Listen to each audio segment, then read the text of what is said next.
পাহাড়ের কুঁড়েঘরে নতুন চ্যালেঞ্জ চতুর্থ পর্ব।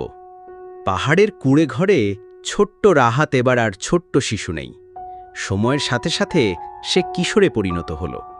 তার চোখে সবসময় ছিল স্বপ্নের আলো আর মুখে ছিল হাসি। সে প্রতিদিন পাহাড়ের ফলের বাগানে কাজ করত, মায়ের সঙ্গে ঝর্ণা থেকে পানি আনত আর বাবার সঙ্গে কাঠ কাটতে যেত। কিন্তু তার মনে হতো, আমাদের এই ছোট্ট পাহাড়ের বাইরে পৃথিবীটা কেমন? একদিন দূর পাহাড় থেকে কিছু অচেনা মানুষ এলো।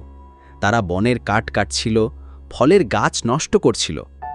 রাহাত এগিয়ে গিয়ে বলল, এগুলো আমাদের গাছ, এগুলো কেটে ফেলবেন না। কিন্তু তারা তার কথা শুনল না। তখন ইব্রাহিম এসে দৃঢ়ভাবে দাঁড়ালেন, বললেন, এই পাহাড় আমাদের আশ্রয়, আমাদের জীবন, তোমরা এখানে ধ্বংস করতে পারবে না। অচেনা লোকেরা রেগে গেল, কিন্তু রাহাত বাবার পাশে দাঁড়িয়ে সাহস করে বলল, আমরা পাহাড়কে রক্ষা করব, যেমন পাহাড় আমাদের রক্ষা করেছে। এই ঘটনায় জান্নাত ভয় পেলেও মনের ভেতর গর্বে ভরে গেল। সে বুঝল, তাদের ছেলে কেবল প্রকৃতির সন্তানই নয়, সাহস আর সত্যের পথে চলতে শিখেছে।